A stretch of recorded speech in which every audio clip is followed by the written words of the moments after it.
So friends, this is a fun place that we have found ourselves in this year. We are here discussing all of our thoughts about both Chapter 3 and 4 that came out last year, and Chapter 5, which is due to release in a couple of days. How are we feeling? Scared. A lot has happened in this past year, and I think it's really cool that we only had about a year's break before we're just jumping straight back into this. Like, I know Chapter 5's development, swiftly behind Chapter 3 and 4, but it still feels like we've kind of pulled ourselves out of the dark ages. I'm not used to things coming out this fast. We need feels to... weird.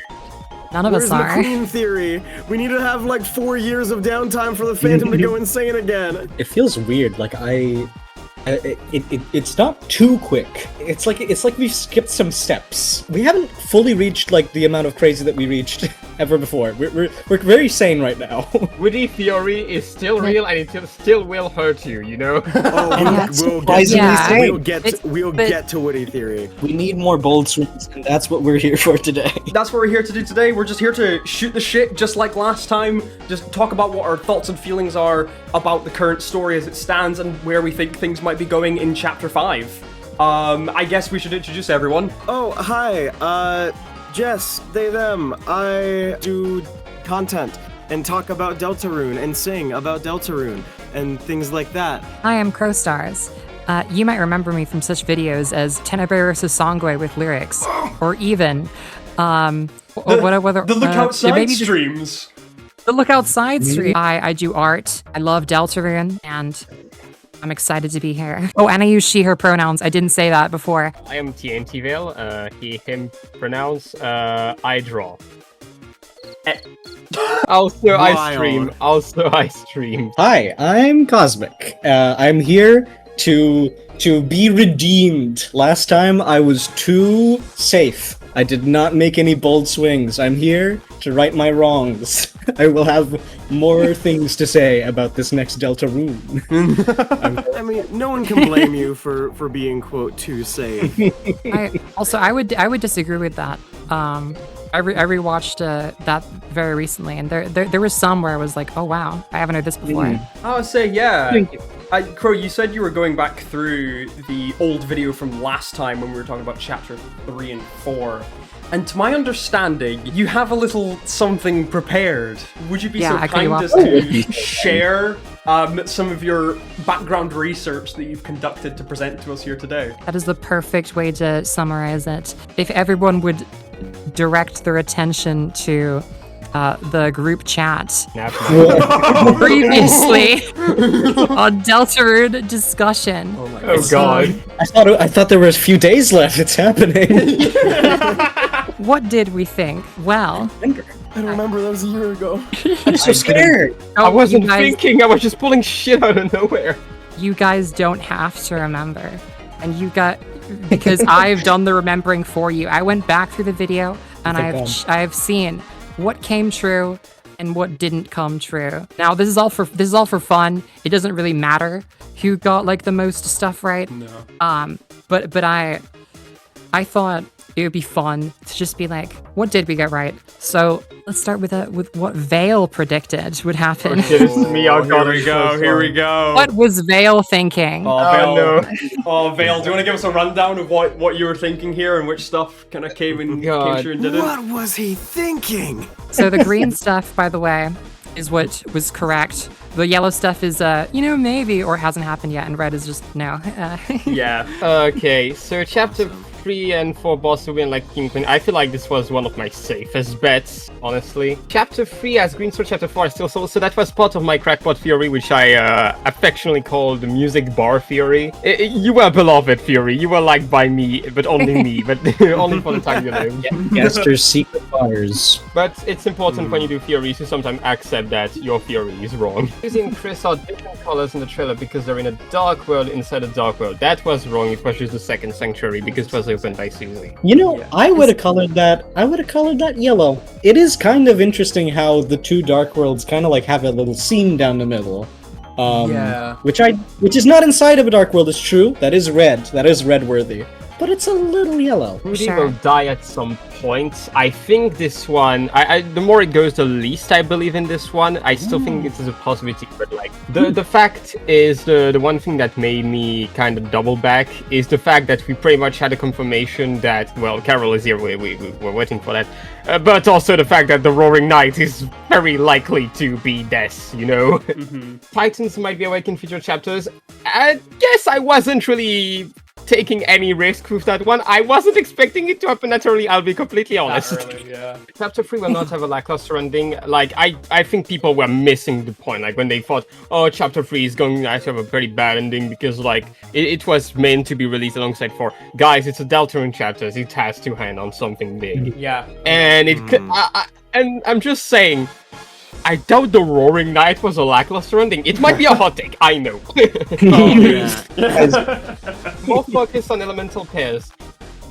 Kinda? I guess we got the Shadow Mantle and the Titan fight, but it's yellow. Yeah, I only put this yellow because of the Shadow Mantle explicitly And the defending Black against Shot, and the Black certain Shot elements. attacking on Dark. Dark Star. I But think yeah, there was not more focus overall. I don't know if the mechanic will actually be brought up really, or if it's just aesthetic and goof.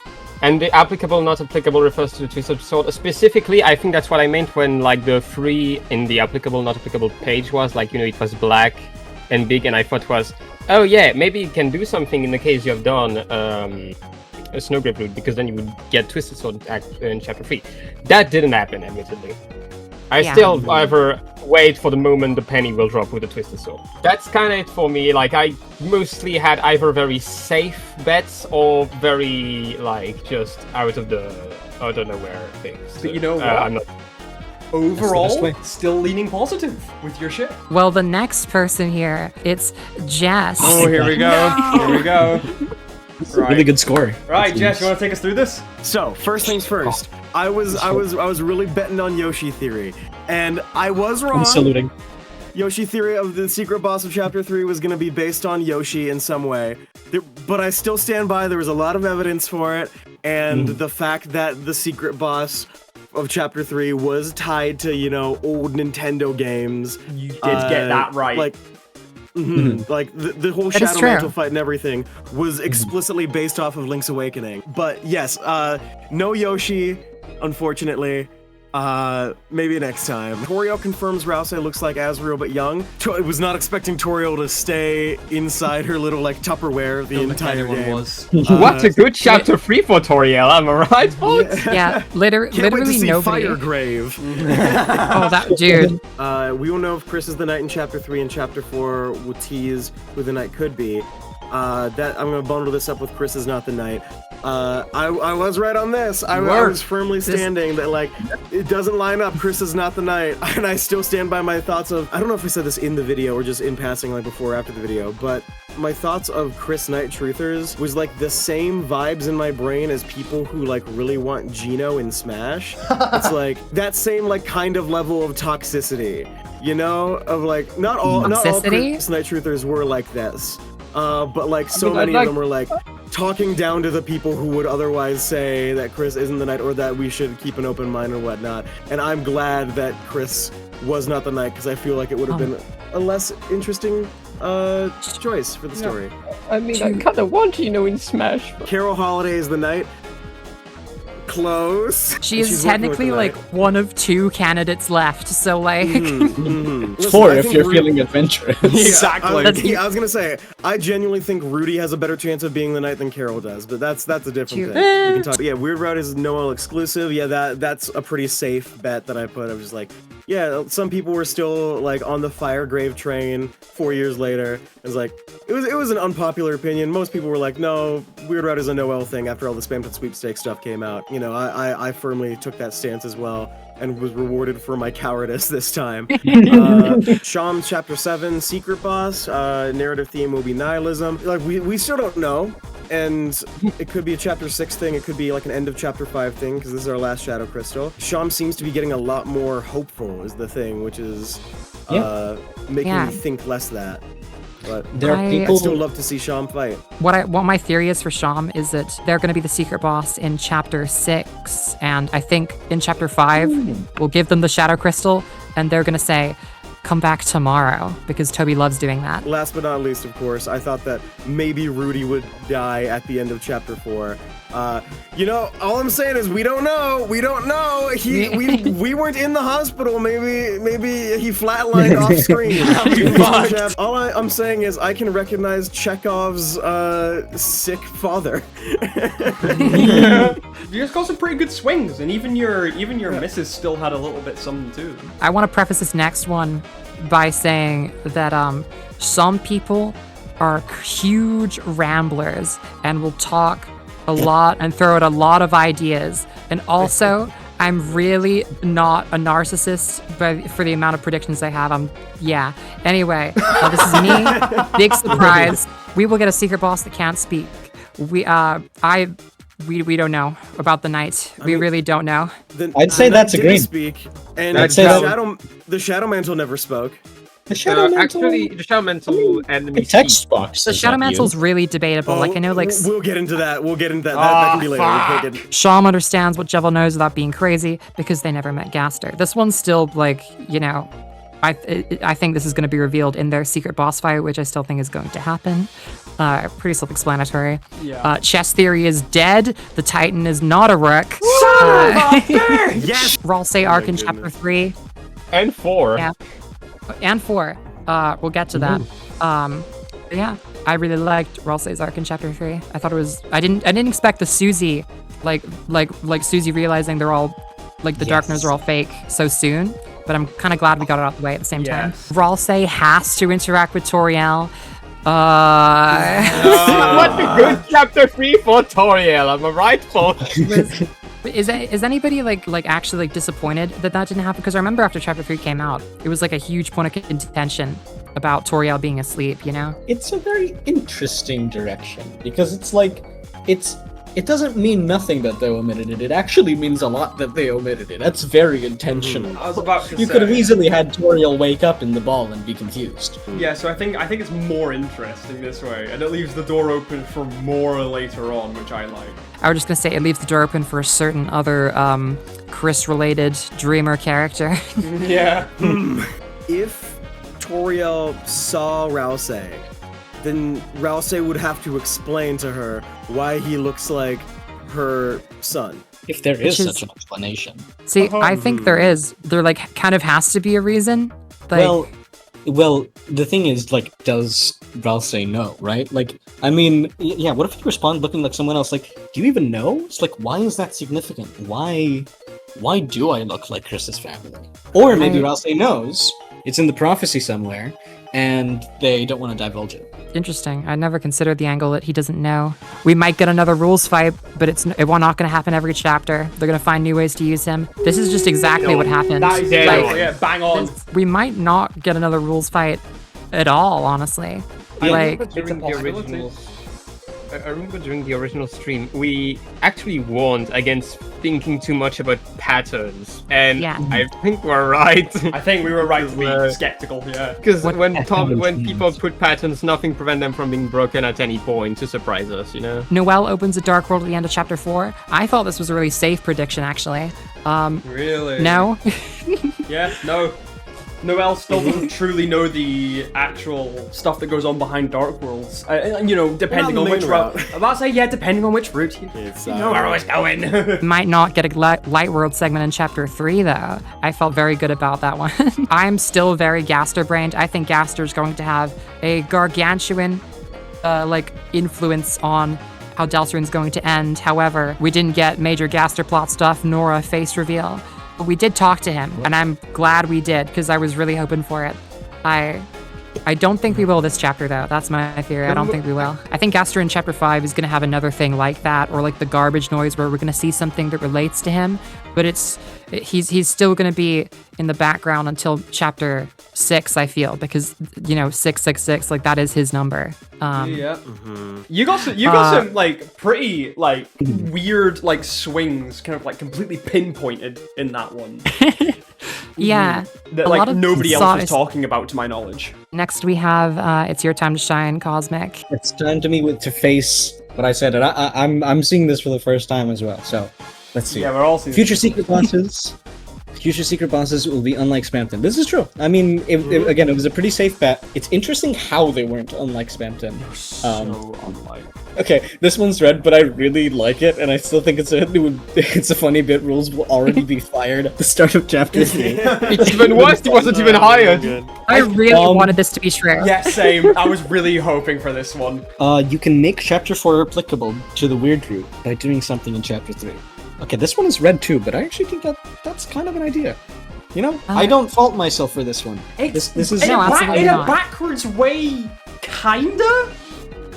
No, not chapter really. 3 is more so a tutorial. That's what I'm That's getting why at. It's more so. That's fair. It's more so like chapter 3 is the basis to teach you how to make chapter 2 and thus 4 applicable. We won't learn much about Friend in chapter 3 and 4. We did see Friend in the beginning of chapter 3. We did. But we didn't learn much about Presumably. it. I interpret, like, you can correct me in what you meant, Cosmic, but like I interpreted this as just like create like facts about Friend, you know, like. Oh, we didn't learn shit about him. If anything, we're a little bit more confused because now the children follow the pointed tail into the forest, and who is that Friend? That's probably, maybe. Yeah, Tale of Hell, maybe. Sham Fight is Weird Out exclusive. We don't know this yet. I don't think that's. Listen, I'm gonna. What was I on about? Different time. I know Caddy's occult knowledge predicted to chapter 4 Dark World. This is an idea, but it's not true. Des is in the depths. We don't know this. But if Des is the knight, there's this is very close to being red. It is interesting. I've heard like the idea bounced around, and I don't think it's stupid. That it might be a sort of like difference of the body and the soul kind of thing. Similar to Kingdom certain Hearts. medias. Not like Kingdom Hearts, like Ultra Kill actually. Playable with triple. Dark Worldception, as we end chapter 4 by going deeper into a different Dark World. Once again, did not happen. We did not get Dark World within Dark World, but you know, someone tried. We have one person and 2 more slides left. Absolutely. Give it up for I'm expecting Adam all here. red. Oh, never mind. Okay, No. weirdly, no yellows. Why was I on either yes. side of this? Okay. I love the top billing here. The top billing here is excellent. Right. Also, why is Adam's old portrait dead in memoriam? all of them have been gray. We've all become goners. Right. Let's see what I got. Okay, this one it's been kind of like dangling over my head since chapter 4 came out. In chapter 4, we're gonna get Mr. Jack. Son of Literally a how? bitch. How? The answer was kind of correct with the worst logic possible, because if you recall what I was saying back then, I was going like, oh, it could be card theory with King, Queen, and chapter, we're gonna get, 10 with Tenna, and then the Jack in chapter 4, Mr. Jack. And we ended up getting a character called Jackenstein in chapter 4. Oh my and that's God. hilarious. That is fucking hilarious. Yeah. Nobody could have predicted Jackenstein except for me, motherfucker. Right, we will get a pattern confirmed in chapter 3 that's broken in chapter 4. I would need to sit on this to think which ones had that effect. I guess rules is one of them. I can't think of many more. I guess having like a main character boss for the chapter, because chapter 4 didn't have a traditional one in that sense. The ruler in Dark World. There's no ruler in chapter 4, Yeah, it's kind of the night, kind of. My next prediction being, I don't think we'll be leaving the Dark World and will remain in it. I don't think I like where my head was at with this one. I think the idea of ending a chapter inside a Dark World is still cool. Not for chapter 4's time though. Every chapter will have a very strong. That's what a nothing burger of a sentence. I mean, it's true, but like I don't know. There's not really much to say there. I mean, like they all capstone their own chapters in very definitive ways. This was mostly in response to people saying it's gonna have a weekend in chapter 3. Definitive night reveal at the end of chapter 4. I thought the story was gonna move a little faster. And also, this was under the pretense that when we saw the knight, we would know who they were, which was not the case. Next up, we will take out the rest of the classmates on the weird route. That was fucking bollocks. Only having chapter 2, it was a pretty reasonable assumption that Birdly would not be a big exception, and that there would be other Dark World Lighteners. that were very important to the plot, and that Noel might, run into in the weird route. That would be a bad news thing. I was I think my head was at like there's a reason why we took out Birdley and subsequently other people in subsequent chapters, but not the case, especially when I pinpointed it on the classmates. We will get important character progress with Ralsei in chapter 4. I mean, yeah, I think in both chapters we get some pretty, mind-bending stuff and like development with Ralsei and like how they interact with the rest of the crew, especially with Susie. We get a lot of good stuff. I think, aside from me predicting Jackinson, I think that one's the happiest I got correct. And then Ralsei conveniently disappears when Toriel shows up. No, Toriel conveniently disappears when Ralsei shows up. Holy shit. Wrong order. I think this is great, actually. I do have one more slide that is just kind of like less like theories and more just like what were we like, how were we like feeling excited for 3 and 4 after many years, and just some like assorted thoughts from each of us. Here we go. I guess we can go into these talking points and jump off of these. I love "You could die" from Adam. You could die. Funny noise. It's still true. My biggest, boldest swing in the last one was that I said rules could die. I did think that they were going to shock kill rules. Which was like, yeah, that would be shocking, wouldn't it? Like, I was dead serious. I was like, Toby could kill rules. It could happen. One I want to draw attention to is Adam being like, I cannot imagine chapters better than 1 and 2, but I know it's going to happen. And that's exactly what happened. Yeah. Chapter 3 and 4 were amazing. That happened exactly. Also just the other, I want to point out like Jess's like other like reactions to freedom. We got 2 very distinct ones in chapter 3 and 4, which I think are both interesting. And I don't think anyone could have gone down the route of, hey, somebody who already believes they have the freedom and doesn't require a Shadow Crystal to prove it, I think is really cool. And I can't believe that nobody thought about that. There is something I kind of wanted to mention that I can propel myself from using this. That's a point I actually have on my notes that I really wanted to mention. I feel there is one thing that's not really talked about in Deltarune overall. It's the fact that because we have an incomplete experience, we're having like overall a unique one. Because like, for example, earlier we mentioned that chapter 3, the Sword Route, should be the intended method for people to discover about the Weird Route, which is true. Like if you were to pick up like Deltarune once it's completely done, the way to discover the Weird Route would probably be the Sword Route. But we're having like, because we're having the thing pieces by pieces, like we're having this full ass RG stuff, like we're discovering the tutorial to do something way after we discovered that thing. I don't think I know any other game that pulled that. Like, generally, I think an incredible experience we're having, and like just so unique. So overall, we got a couple of things correct, and we got a couple of things incorrect, and some stuff is yet to be decided. Overall, pretty good. And overall, I think we were all feeling fairly positive on chapter 3 and 4, I think it's safe to say. Fuck yeah. I'm sure we're going to end up talking about some other stray chapter 3 and 4 thoughts. This, I guess, like, we're going to jump into chapter 5 stuff now, discussing some of the trailer stuff, discussing some things that we think might happen based off of the new knowledge that we have, and we're going to go off the assumption that you know what happened in chapter 3 and 4. So if you haven't played that, fucking go away. So we had the chapter 5 trailer happen in the direct, which was really fucking fun and cool, only about a year after 3 and 4 comes out. And yeah, I guess, do we have any like initial thoughts on like what the trailer has shown off and where things could be leading just from that? I'm not the first person to say this by far, but I very much think that this is going to be a parallel to chapter 1. Because, you know, the whole thing about, like, oh yeah, let's have one last fun adventure, you know, Ruden's coming back as, like, a main enemy, Asgore being a king that we need to fight. You know, because Susie was talking about at the end of chapter 4, like, I want every day to be like the last, where it's like, you know, we have a fun adventures with Chris, Ralsei, and Susie in the Dark World all together, and that happens and goes on forever. And this is going to be sort of a twist on chapter 1, and why Susie's wish can't come true. I've said this before. I think that the vibe of this chapter, this is maybe an interesting thing to pull from. I think this is going to be a lot like Amphibia Season 2, Episode 10b, where it is a lot of callbacks to the rest of the show, sort of as a way to lead into like the emotionality of having to let go, right?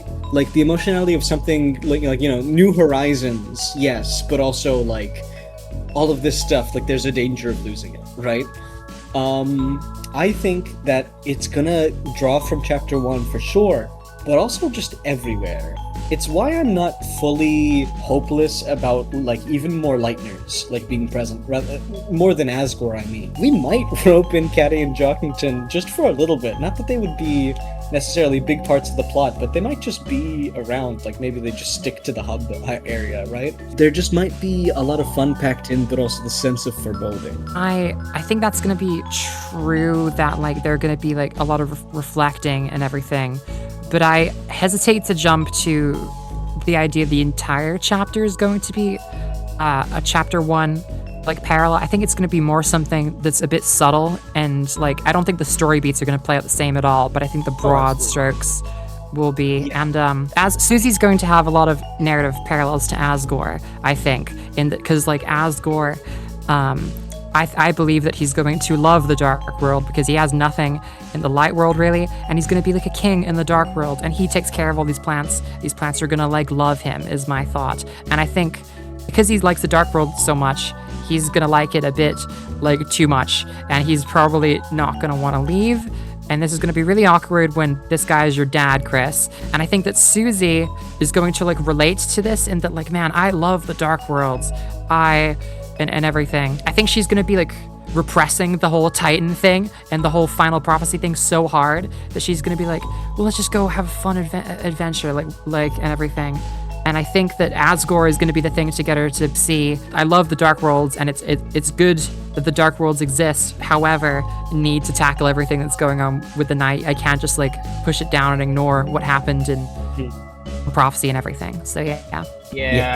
There's something to add to what Chris said. Go for it. I personally think there is a high chance Asgore will be the one to actually open the Dark Fountain this time.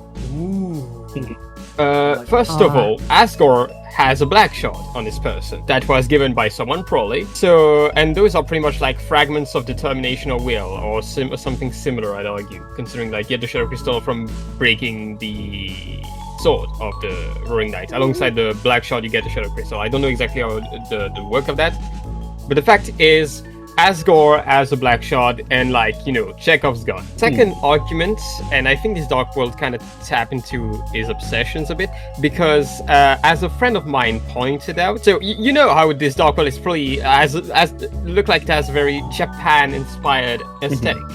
Yes. Yeah. So you see those funny doors in Japan, like those big doors. They're named Torii Gates. Torii. Oh my fucking! That's clever. You can be. That's Oh my insane. God. I'm being real. That's an incredibly good detail that I didn't know about. So, something I guess would happen, like this.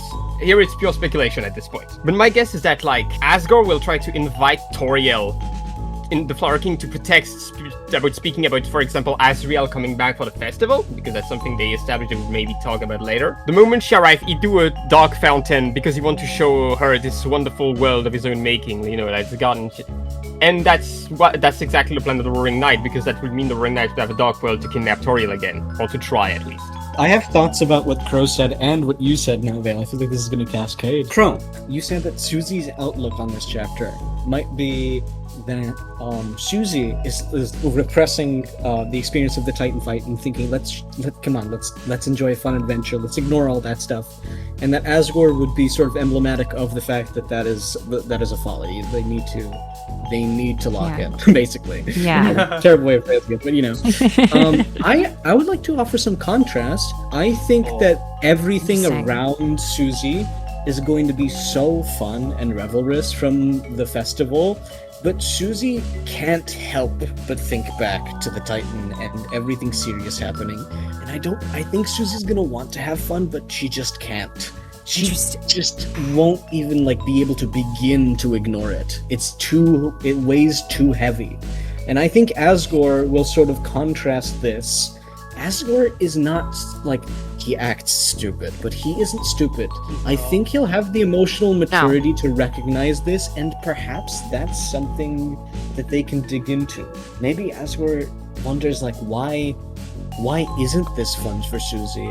Then Susie is taking the point of being emblematic as to why it can't all be revelrous, and Asgore realizes that from her. Your interpretation of Susie specifically, is still like kind of what I had in mind. I just think like Susie is gonna like, you know, like why aren't I having fun? I think that's gonna be on the money. I think.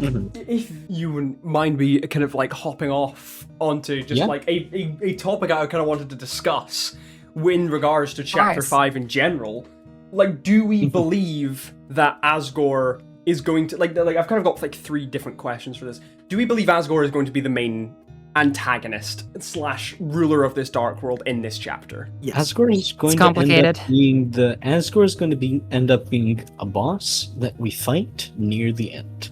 That is all that I can say for sure. I know I was saying bold swings. My bold swing, in this way, I think my bold swing is that Asgore does not necessarily have to be an antagonistic force. Oh, interesting. That's Asgore cool does one. not need to oppose. Asgore could just be like around. Asgore could be actively helpful, but something will happen. I do think it's pretty safe to say that there will be a fight because of bad thing to draw from, but neutral thing to draw from, the name of the file being Boss 3. Yes. Stuff like that seems like it points you in the direction of like, this could be the pattern that they have established. You know, how we get there could be entirely different from how we do it from other bosses, but you know, it's like, you know, King is like, yeah, fight the guy. Queen, she's around, fight her. Tenna, same fucks. And Asgore, I really like that idea that he could just act as a character, you know, being somebody who helps you out during the chapter. And yeah, through some circumstance or whatever, maybe it's just opposition to closing the Dark World or some other things, or maybe something that Susie or Ralsei get involved with. Yeah, they'll end up in opposition by the end. Asgore is steeped in tragedy, so this to me, all of this would be such a through line. And it's so interesting that this chapter is going to be fun because of that. Opposition to closing the Dark World has awakened a thought in me in that, like, imagine he does start out as, like, an ally, and then, like, it kind of becomes, like, no, Asgore, we really have, like, something to, like, I bet Ralsei is going to be, like, smiling friends, just like, I think this guy's a lost cause. We need to... Yeah. Asgore being, you know, an antagonistic force or sort of, like, you know, the boss of this chapter, quote unquote, that could mean so many things. Because I keep coming back to the Flower Man trapped in Asylum. Yes. Like, I very much think that, you know, maybe at the start he's acting as, you know, this, you know, same old Asgore guy, and like maybe humdy-dum, we need, I'll help you guys, you kids do whatnot. Trapped in Asylum with the flower there, it can be very much a thing of like some sort of flower character, maybe some sort of like royal advisor or something, or a sheriff or a flower prince of some Sheriff, kind. you say. Would sort of like Sheriff. convince him of like, no, you can't close this. We'll all disappear, and you won't have this wonderful world anymore. And like they will pull him over to that side. Yes. Evil flower that talks in your ear and convinces you to stay in the Dark World. Yeah, dude, can't like. There's been so much fan art of this probably, but can you imagine Asgore clutching his fucking trident with vines wrapped around his arm and like a flower perched up on his shoulder, like whispering in his ear? Not only that, Like but that- chapter 5 trailer. Yeah, the chapter 5 trailer with the knives, that could be, you know, some sort of anything. It's Jazz. also We'll important get to to notice that. Chris is alone on this. Chris is alone on this too. That is We true. will get to that. I think it's going to take more for Asgore to become an antagonistic force than just the idea of like, okay, fun's over. I think Asgore, he can be simple, but I don't think he's so vain as to, because all Flightners who have wounded up in a dark world, except for like the main like Susie and Chris, have come away from it thinking that was a nice dream, or that was a terrible dream. Like, if Asgore thinks it's a dream, why would Asgore want to fight in a dream? And if Asgore does know, which I think is going to happen, that it's not a dream, I don't think it's just gonna. I don't think it's gonna be enough that he just likes being in the Dark World. It's gonna need to take something more, like maybe this advisor character like convinces them that this is a way that he can win back Toriel, or maybe win back his renown in the town, which has been completely dragged through the mud. It needs less than win back Toriel. It's more than get his life back. I think that's Asgore's main drive. It's that he can be absolved of of these accusations, absolved of everything, make things how it used to be, and that this Dark World specifically is the key to that. And if anything, I don't think he'd be resentful to the party. He'd be more so like, I need to stop you. I don't want to fight. I have like to. in Undertale. On top of that, you have to consider that among the fun gang, there is Chris, like his own child. Yes. I mean, like, that begs the question, are we going to have a similar moment? Because I think one of the most iconic Asgore moments is him destroying the Mercy button. Are we going to have anything similar to that? But could there be another equivalent of that, where it's like, maybe not necessarily destroy a UI element, but do something shocking that you wouldn't have expected a fight to do in this game? Wait, Chris? It's Chris can't seal dark fountains without the soul. yeah. Oh, Cosmic. Wait, what are we getting at? Brain blast based off of that. Cosmic, you gave me a Jimmy Neutron brain blast. So, you know how when you are going into a fight, and it goes into a turn that the enemy has, the soul comes out of Chris and goes into the battle box. So that's point number one. Point number two, Toby has been going out of his way to use a lot of ideas that never would have gotten used in Undertale in Deltarune. The Neo boss fight, we get to see, the Gerson Hammer of Justice shit. Yes. And there are people been saying, oh yeah, we could have a genocide Asgore thing. We could have like a pacifist Flowey fight type thing without the souls. There is a move that Asgore was originally going to use at the end of his fight in Undertale that, TS Underswap went out of its way to adapt, where after doing a bunch of trident swings in a row, Asgore lifts his trident and smashes it directly into the battle box and stabs it through, and it makes a big explosion of fireballs and shit. What if Asgore breaks the battle box? My brain was going to go in a slightly different direction in the fact that he might have gone down the route of trying to... You don't remember your concept that you had for T Muncher, where they specifically eat the fucking soul? You have to go back for context on this one. Maybe not, not necessarily eat the soul, but holds the soul hostage in some way. Flower vines. He has the flower vines that Flowey has, and also the capsules that hold the souls. Oh yeah. Holy shit. Oh no. That's really interesting. Is this too cracked? How would that has play? so much flowers have Flowey specifically. Those two have so much visual language of containing a soul. Yeah. The idea of taking a soul though, this ties into something I was gonna bring up later, but that feels like something more than a fight. To me, I think that could happen outside of battle. I think the soul's gonna get removed in the Dark World. I think he's gonna take it, and we're just gonna have to sit there and just escape, I guess? I don't know. Extended sequence where Asgore has kidnapped the soul. I do think that there's probably... Well, this is maybe a very safe bet, but just gonna be a segment where Chris and Asgore, Susie and Rouse are off doing something else. They can just talk for a bit. I could possibly see, I don't know, Chris doesn't seem like the most open, but Asgore knows this much. Maybe it would be okay to divulge the fact that they have this soul to someone, right? I'm not sure Chris trusts their father that much, but it might just be sort of like a push comes to shove thing. See, that's right? what I thought Chris was gonna go do at the end of chapter 4, when jumping out the window without the soul was going to go tell Susie everything, but then got stopped by the Carol call. Yeah, because Chris has been wanting to be without the soul near people more. I was just gonna go very quickly to while we're still hanging on the Asgore thread. I've been hearing that you guys have been making a couple of assumptions about what Asgore knows, and I want to pose the question. Please stop me if this is already something we know. Do we think Asgore already knows about Dark Worlds, or is this something he's going to find out about in chapter 5? He has a black shard, which means he's encountered and interacted with the knight in some way before.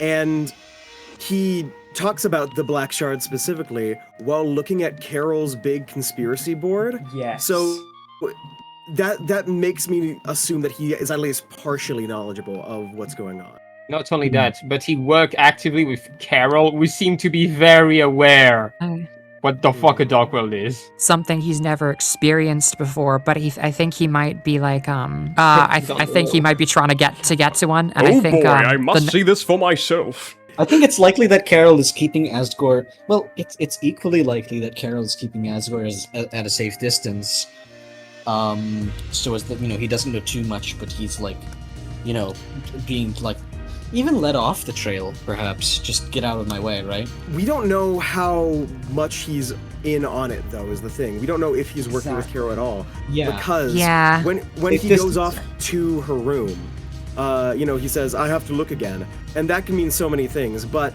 in the Japanese translation of that scene, the specific word of look that is used is... It's like it specifically means to like rummage around or like search for something like haphazardly. Oh, yeah. Like rummaging through a desk. Like that's where that word would be used in an example sentence. See, I was thinking the shelter code, because he already has one. He already has one from being the police chief. And Father Alvin always says that Asgore comes to pray at church after everyone has left. Yeah. At night. Oh yeah. And why isn't he at the church at night? During chapter 4, because he already got the church code that he was there to find. Not only that, but he was the police chief. That means he know how to actually properly investigate. I think Alvin dug up Gerson because he wanted him to be revived in the Dark World, and I think Alvin's been taken by the night. We're not going to see him in chapter 4. I think that Asgore, if we're following this line of logic, that Asgore's trying to find a code, and he already has one of them. I think that Asgore is also going to get taken by the end of the chapter, is my thought. Maybe that's why the Flower King fountain is opened, as a way to, like, stall him and keep him there. Speaking of the turtles and Asgore going to church, there is one thing of the trailer I kind of wanted to point out. Can we talk about that white pen called Hope, Okay, this is something people have been talking about, and I have gone on a record saying that I think people who think that this is the quote, white pen of hope, are stupid. Important detail. It is not the white pen of hope. It is the white pen known as Hope. Do with this what you will. Gerson also says that Susie already has that. Again, like, I was not saying it was the literal pen of hope. Mm-hmm. What if it is some kind of red herring, or even I'll try to trap? Mm-hmm. Mm-hmm. This is big theory. I used to believe it because I was like, what else could it be? I heard people saying like it's like a power up that makes you run on water, and I was like, really? And then the more I thought about it, I was like, I actually don't know what else this could be. So my my best guess is that I actually do think it's a power up, like the climbing claws equivalent. It's either that or it's something we have literally no way of knowing, because I 100% think this is not the white pen of hope or a decoy. It's at once supposed to seem significant because it's right in your face in the trailer. It's one of the first things to draw chapter 5. But it's also somewhat suspect because vitally important reveals aren't going to be in the trailer. The stall him and keep him at bay thing. To me, there's 3 candidates who could open this dark world. There's Chris and Susie, who I don't think is going to happen, because I don't think they have a reason to open one in Flower King. There's Asgore, who we've went over, and the one that I'm betting on, like the people betting on Papyrus Night, I'm betting on Carol opening the Dark World. I said I was going to be bold this time. This is my bold action proclamation. Oh, here we go. This is what's going to be happening. Alphys opens the Dark Fountain because it's Japan. Boom. We did it! See, I personally do not think it's an impossibility that Alphys could enter a Dark World. And have similar ideas of not wanting to leave because it is much better than reality in some way. Yeah, she's a very, analytically brained person. She'd probably be able to figure out that Dark Worlds are real in some capacity. And I think if we're following up on the idea of Undertale concepts that never happened, we never end up fighting Alphys in Undertale at all. So could that be something we'll see in Deltarune? It's true. I don't think Alphys has a lot of built-up relationships in the town. I don't think Alphys would be like very familiar with Asgore. Maybe cordial. There might already be lines about this. Okay, she shares her comic books with Asgore. There we go. They're already friends. We already know She that. shares her comic books with Asgore, and also she is scared of Toriel because Toriel's her boss. Yes. Oh yeah. I think There we go. I think the comics could also be another explanation for the Japan seeming like out of nowhere theming. Because like, what if they're manga? Like, Just been getting into it. What is everyone thinking about the presence of flowers and how will the flowers, the six, is it six or how many flowers? Seven. There's seven. Seven There's flowers. The six Seven colors and a flowers. gold one to be the red Yes. one. How are those going to be Okay. represented? And there's so much variance in this topic that everyone's going to say something different, I think. possibly foolishly, I have built up a big idea of how I think this chapter is going to go in my head before the That's great. discussion, which means it's probably going to be wrong, but that's the fun of this, right? I think Carol's going to make the Dark World. As for the flowers, though, I think I subscribe to a theory by, somewhat by YouTuber Batsnake, but also a little bit of my own. I think the seven flowers are going to be all individual characters who will fuse together to become one character in their boss fight. And what this fusion will look like is a wedding bouquet, because there's a picture in Asgore's in room that says that these are the flowers with wedding bouquet. And Asgore also says in a Sans' store, like, flowers, they're such good listeners, which to me implies that he's been venting specifically to these flowers. And I think these flowers are going to take on a royal advisor type role where they're going to, like, be manipulative and flowy-like.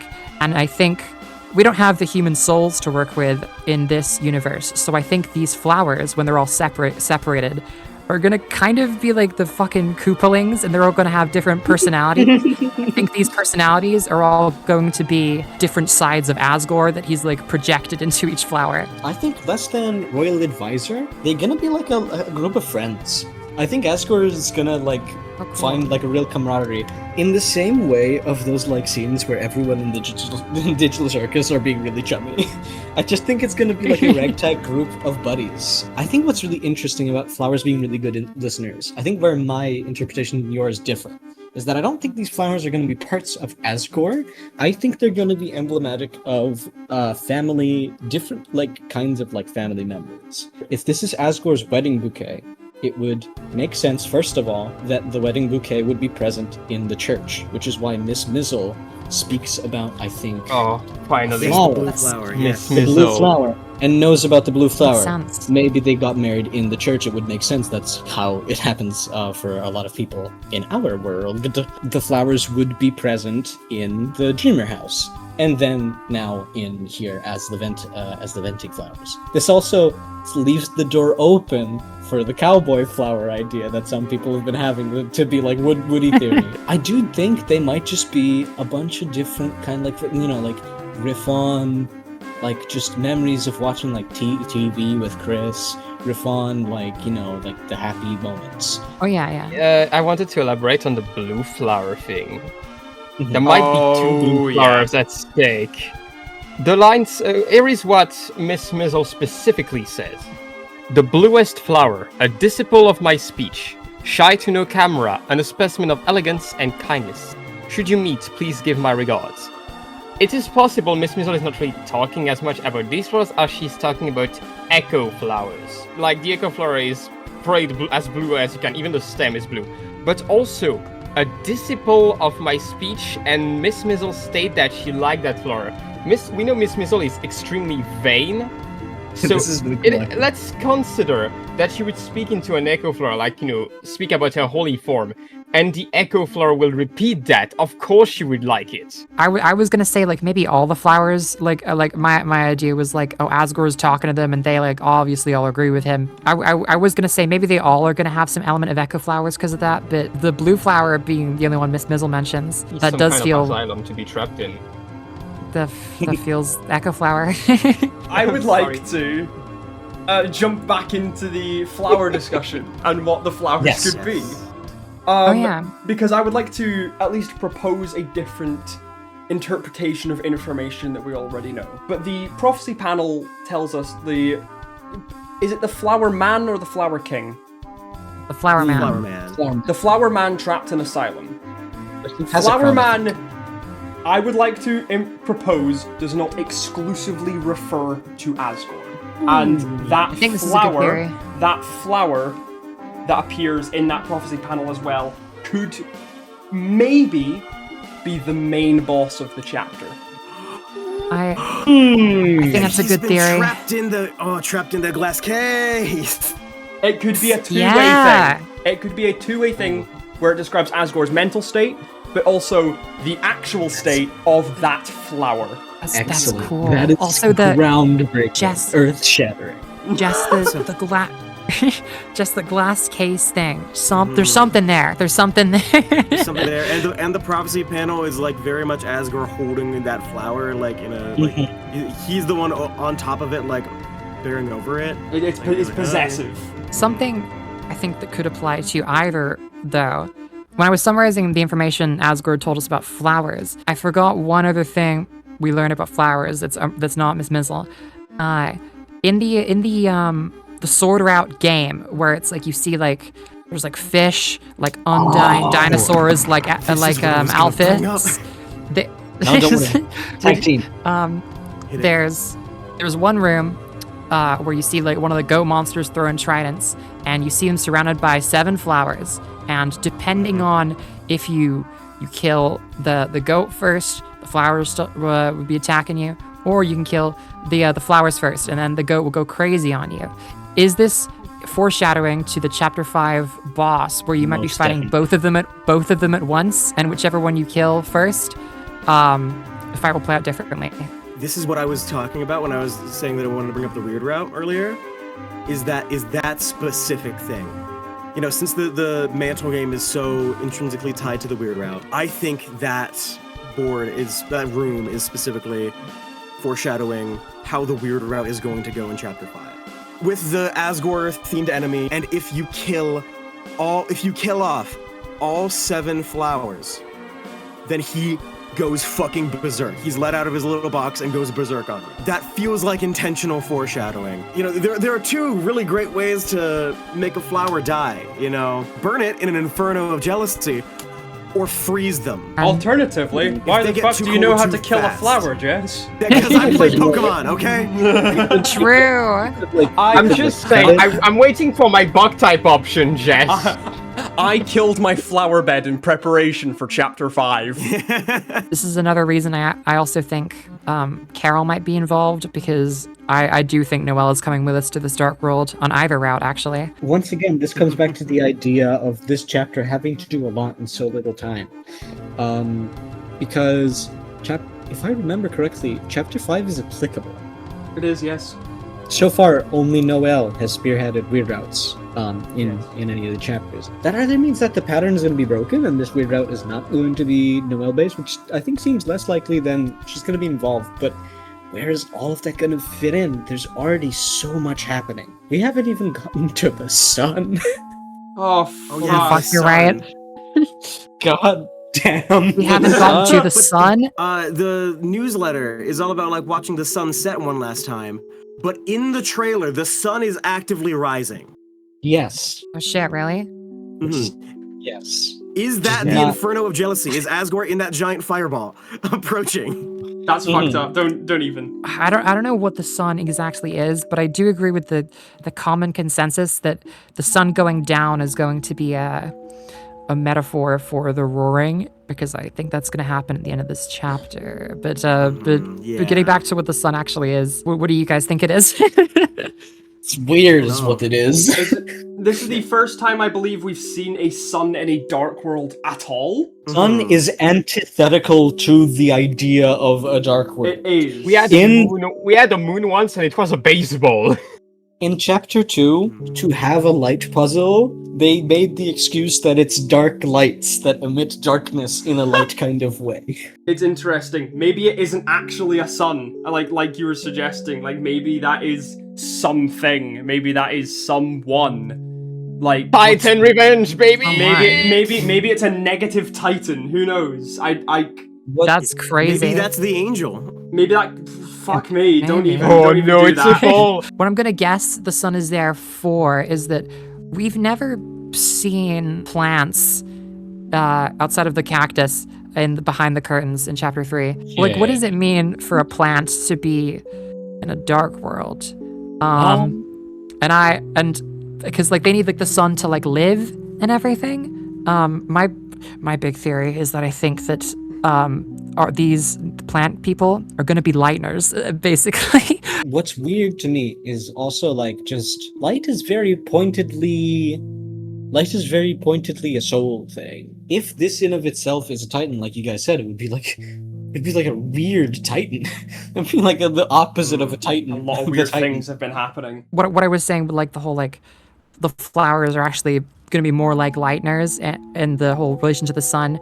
I think with my like royal advisor idea, I think the reason they're going to be advising Asgore in the first place is because they need the sun to live, and they don't want it to go down. When you say more like lightnings, what do you mean by that? I feel like they're going to be something akin to Gerson, where they're like not quite they're not quite a darkener, but they're not quite a lightener, because plants are not alive in the same way we're alive, but they're certainly more alive than like plastic, you know? Oh, that's actually interesting that you mention it. Now finally now I understand what you mean by that. I want to ask a kind of dangerous. We're going to be shoved into the pit with this question. What do we think the possibilities are for a secret boss? This is the last Shadow Crystal we've got. What do we think is going to happen? I only have one bold, and it's a bold action swing once more. Should I lead with this one, because I don't have? Yeah, go nuts. Go for it, Dan. You got one. Hit it. Does everyone here know about Toho? That was one of my 3. Oh no. This is why I'm saying it now. I'm saying it now, you fiend. I knew you would steal it from me. I cannot have that. I cannot let that happen. So Hit Toby it, Cosmic. Fox. Go Toby for it, girl. Fox. In the long distant past, made a proof of concept saying, everyone's been saying my music sounds like Toho music, so here's me ad-libbing on the piano a Toho song that doesn't exist. And halfway through, the boss encounter shows up, and it's Apple Girlington, the best character. Apple Girlington is first of all awesome. They're themed around apples, which grow on trees. Trees are plants. Did you know? What? Apple Girlington has music, which can be used as basis for more music. The spell card. I don't know what a spell card is. Everyone in the comics, everyone in the comments yell at me. Is the Apple Wizard of Mount Fuji. I believe Mount Fuji is in Japan, or I might be stupid. It is, yes. Yes, this is summoned in I know Japan. this because of Pokemon. So, Japan theme leads to Apple Girlington, Apple on Trees, Apple Girlington Real. Not only that, but there was a lot of Apple theme previously established in Deltarune, mostly related to Chris. Yes. Oh, there's claps hands. Yeah, there's a very weird like Apple motif throughout the game. Claps hands. And also, Claps hands. in that original audio, Toby describes Apple Girlington as the personification of an apple, like a darkener would be. This is where my crackpot throw out everything idea becomes even. This is where it becomes truly stupid. Jockington is here. Jockington is a snake in the apple. It's like the Bible. He's here. Yes. Nuts. He knows this event is the trigger. Cosmic, you said you wanted to get more bold this time around. I think you've succeeded. Because I like how much 3 and 4 changed up what secret bosses could be in terms of what characters could happen and like their role and purpose in the story becoming more and more apparent and noticeable as the chapters have gone on. And I think that leaves the room open for maybe other lighteners, because we've not had a lightener secret boss, which I think would be interesting. Maybe it could be Asgore, maybe it could be Alphys, maybe it could be somebody else. But a lightener secret boss, I think Sans is, probably the biggest candidate for this. So I don't think it's an impossibility that we genuinely get a secret boss that is already a lightener. Other ideas, obviously, gotta mention Woody. I think we can jump off into that afterwards. Oh god, here we come.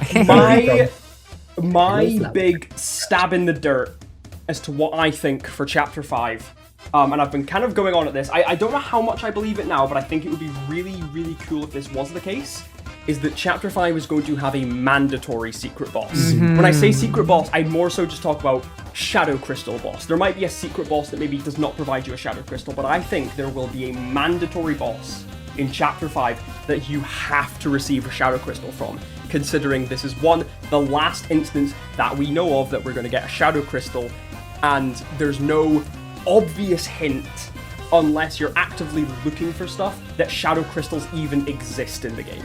Alternatively, I think there's maybe an opportunity for Friend or Mike or whatever that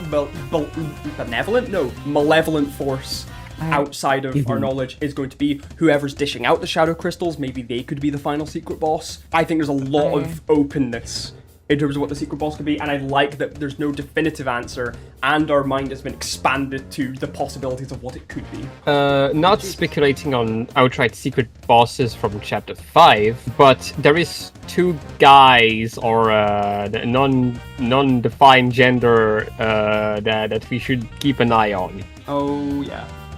First is Ramb. Look. Don't do this to me. No, look.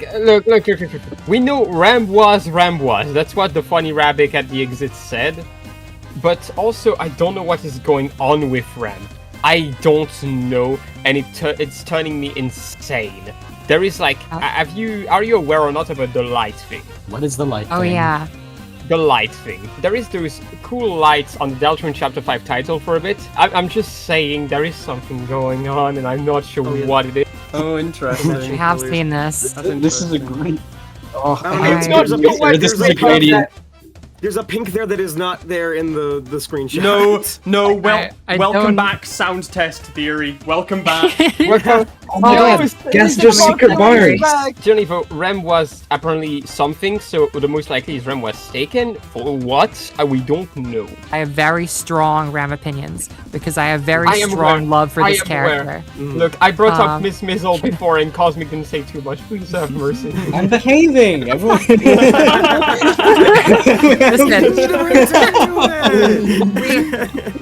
Listen, Cosmic can call themselves out if they so choose. I'm calling myself out. Anyway. Hey, but did you think about the ramifications of that? Ramification. The thing that I love so much about Ram is that he is so clearly positioned to be a secret boss, and then he just isn't one. I would love a Ram fight, obviously, but I don't think it's going to happen. My big theory for Ram that kind of goes outside the scope of Chapter 5. Do you know the one guy in the library who is just like, wait, don't, the book's upstairs? As a Gaster follower, speech is getting more weird as the chapters go on. Guy is going to end up turning into a goner. I think the same thing is going to happen to that one Rudin in Castletown who's losing their color. And I think Ram was taken to become a goner later. I think we're going to find Ram in the Chapter 7 Dark World, and Ram has been like taken there, but just like I think Ram is gonna come back as a goner because he's kind of like, what if everything else was the same, but you didn't exist? Like he's kind of purposeless in that way, and that's why I think he's a goner. You are banking on Ram's generational comeback right now. I fucking am, dude. Yeah, goner. Everybody go watch Cammy Boy G's Ram video. It's really good. I can't believe that you've gotten me to genuinely consider the Ram generational comeback. Yeah. I can't believe it. If I may, there is a second guy, or rather non-gendered individual we should keep an eye on. Of course. And that's Sham. Because I'm saying, we got new information on Sham, actually, fun fact. Yes. So did you know there is a bit of a laptop in your house? And like that laptop said that there is apparently an art of something that looked like Sham? Like a photo or a drawing of Sham on So that means Azrael's we can- computer, yeah. So that means we can link Asriel to Sham. I am, again, not sure of the ramifications of that. It just make me mad. I would agree. We do need to watch out for Sham and what could possibly happen there. This is kind of a crackpot thing that I believe that I don't think is worth delving into the discussion because of how many other things that we've been talking about. Shit, we've been going for 2.5 hours. I think, this is another crackpot theory of mine, is that Sham is like the second half of what friend is, or what that shadowy cat character is. I think Shom is linked to that character in some capacity. You know, friend, very iconic for, you know, the two eyes and the mouth. Shom notably has kind of neither of those, which I think is interesting. Like they don't have teeth, they don't have eyes. They have like a button eye, but it's clearly like patched over that eye, and the other one's just kind of like drooped, sagging with nothing. So I think there might be something there. While we're on the subject of Shom, and we're talking about the plant-based chapter with potential Flowey things. Do you know in Undertale when Flowey is like, monsters, humans, everyone? His face changes to be like a monster and stuff, and then like a frisk. This is what Flowey says when he says everyone, and this is what Shom's eye looks like. And they both spin. They both spin as well. They both spin, especially because the eye spins. If the eye didn't spin, I'd be like, this is nothing. But the fact they both spin, Flowey's face and the eye, I was like, damn. It's specifically that there are 3 holes. With Flowey, it's meant to be, you know, 2 eyes and a mouth, and those are like opening and closing, and then they spin, and then they open, they close, and they spin. I don't know for Shom.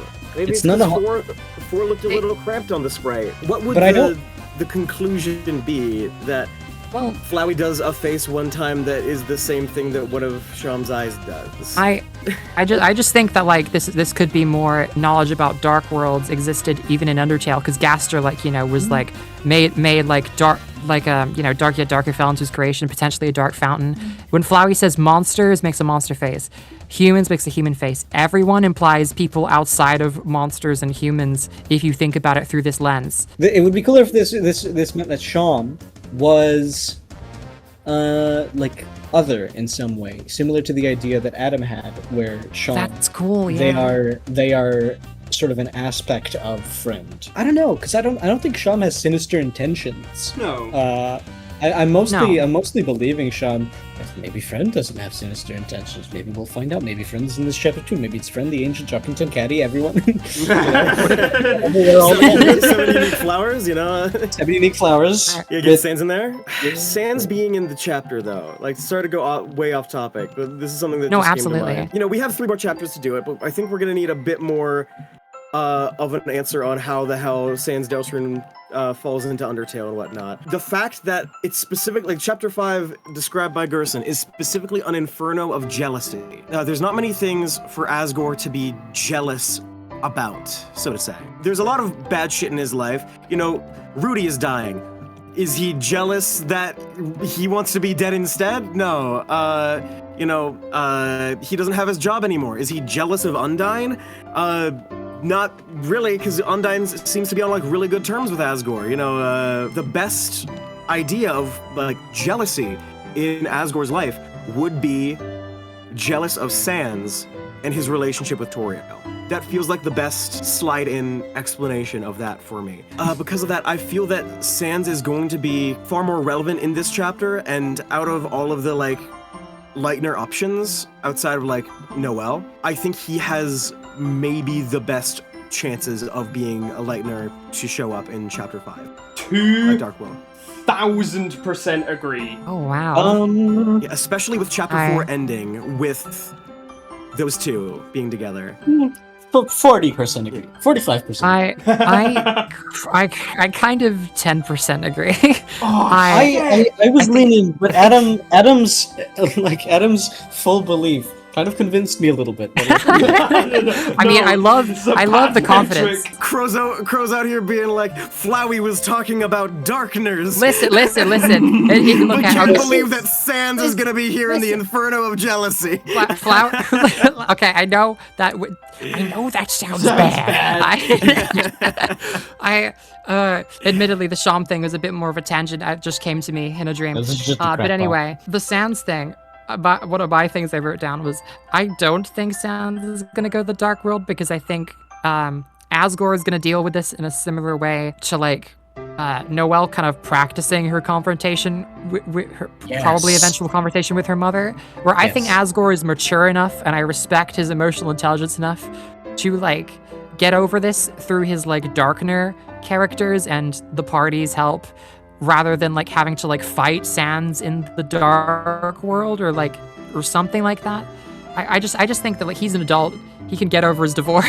When I'm saying that like Sans will show up, I'm not saying that like he intentionally drags Sans into the dark world so that he can kill him with no witnesses or something. No, of course. Yeah. Leave no witnesses. But even still, I think I prefer this idea where, like, not because I could see Sans being in the dark world and it could be fun. But once again, for a thing of like cohesion and time, Sans could be at the beginning of the chapter as a setup, like Asgore interested them in the light world maybe, and then at the end of the chapter, maybe, I don't know, they interact once more, and it shows Asgore's growth. Sans doesn't necessarily have to squabble with Asgore directly for Asgore to learn something and then impart it through his actions in the real life situation. In fairness, I was imagining this as like Sans being the catalyst for that inferno of jealousy that we would see. Hear me out.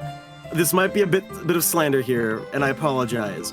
But I feel like we're only being this conservative about this because it's Sans. If this was some other character, some other Lightner that, didn't have all of this baggage around him that we know, I think it'd be an easier sell to believe that they would be there. I see where you're coming from. Again, I've done the thing where I built up an idea in my head of what I think it's going to be, not because I think it's going to be true. I just like, in my mind, I feel like Sans, I think the Sans stuff, he absolutely needs to have something, right? Like if Sans is from Deltarune, he like kind of has to get focus at some point. But I think that's going to be, it might be a chapter 6 thing. I just think we're going to be doing other things right now. I want to acknowledge at once that, like, definitely Sans being a part of Undertale, not even considering the fandom, Sans is like a character that is steeped in a lot of comedy, and I think this is too serious for it to be like a squabble kind of thing. Because if we make it a thing of Asgore's mad at Sans in the Dark World, and that is the catalyst for everything happening, it would be a bit silly for Asgore to be just feeling jealous. That's like, okay, to like have a tantrum at Sans. To have a tantrum, that would be too silly, and Asgore is not stupid, and Asgore is not that vain. He could be mad at it in silence. That's like a thing that people do, and it's like actually fairly, like if you work something out on your own, or even like through fiction, that is like fairly reasonable and mature. It's just being sort of mad at a guy, that's a bit too silly for such a serious thing in a serious... Like, it's already been quite silly how Asgore is, hanging on too much to like this idea of like getting Toriel back. I feel like now is the time to take it seriously. Sorry, no, you're making a very good point. I just really I thought it was funny, the thing of, I don't know, I think Sans is too silly for such a serious topic. It's only been shown off in the game so far as a really silly thing. So, like, it's gonna be serious. I agree that it will be serious. Well, yes! That's what I'm saying. I'm saying that it needs to get serious now, or else it would just be a bad thing to base the chapter off of. Why can't Sans get serious now, too? Yeah. The thing is, I don't think he's going to. He likes making jokes. Sans wouldn't suddenly lock in just to beef. He would, like, make a fool of Asgore, I think. Right? He has the charisma. A time where he threatened Asgore with having dinner with him, Like, he can't do it seriously if he want to. Well, see, that's the Sans with however many years of being stuck in the underground and, like, having time to grow up. This Sans... We don't know what his reaction would be to being in a dark world, or Sans doesn't even treat like Susie like being extremely uncomfortable at Toriel being drunk seriously. Why is he going to suddenly lock in to maturely handle it? I think that he's not going to, and I think that can be a very like telling thing and very like character development thing of Sans hasn't gotten the growth that, like, he's not the, the judge that we see in Undertale. He's still, like, very much kind of like just a regular old dick. I'm seeing it sort of being a character arc, I guess, for both of them. I will admit, at this point, it is preference. I do think it would be cooler for Asgore to deal with this on his lonesome, rather than Sans also, once again, time and, pressure. Rather than Sans also having to mature at the same time. I don't see why I feel like it would be true. That's the thing. Well, like, Sans can still have growth, and Asgore can still deal with it on his lonesome. Like, I don't think the two need to be mutually exclusive. That is. They don't need to always be butting heads throughout the entire. I don't think it runtime. needs to be that on the nose. Yeah, they could just do it once. They could just squabble a little bit. The idea Asgore can deal with this on his own, and that Sans can have growth is kind of like why I'm like Sans is probably a chapter 6 thing, because I think Asgore, I said emotional maturity, and I just think like Sans isn't too silly for like a serious situation, because things have to get serious at some point. I could also see Sans, like whatever is the catalyst for him like transporting into the other world. I could also see that being like a sort of sudden thing, not like a thing that like, okay, Sans has matured, now he's traveling. It could be Sans traveled and then matured because he traveled, right? We could not see the maturity. In order for Sans to be important, he needs to we need to see more sides of him than what we've seen in Deltarune, which has been pretty just like 100% comedic so far. It would be really weird and kind of anticlimactic in a narrative fulfilling way to just have Sans without his character development and then just cut away from him and then assume that he had the character development to get him where he is in Undertale. I don't think I need to see the Sans maturing character arc if the payoff for it is already just Undertale, right? Like the payoff will be that okay, now he's ready for Undertale, and we've already seen Undertale. It's like, I don't know if Sans needs to be such a focus point in Deltarune's narrative to like having a whole chapter about it. I think he can have pieces. I think that's how I imagine. And that's what I'm saying. Like, this can be a piece. I'm not saying the whole chapter is going to be about Sans. I'm just saying that, the Inferno of Jealousy is very much, he's going to be sort of the catalyst, and it'd be weird for him to not be involved in that story. I think it is going to be like, I want my life back, but I think he might be a bit laser focused on the jealousy, considering the way he's acted towards Toriel. Like, I think Asgore is kind of like a suffers quietly character. Like, he won't be throwing tantrums like you guys said. He would be sort of more brooding. And, like, he talks about it, but in a sort of like contemplative way, I think. Like, the Dark World could be an outlet for him, for him, exactly. the escapism of it, to like allow him to express his emotions a bit more openly. Exactly. I think if I can totally see Sans and Asgore having an interaction where, like, it's not that Asgore is just mad at him, like, openly, it's like, how dare you, or something, that it could just be, like, really awkward around him and sort of try to imply that he is vindictive. I think this could be a way that he, like, quietly, like, expresses this kind of stuff, and then he goes off to deal with it, right? Yeah. Rather than it being a big tantrum kind of thing. That seems unlikely.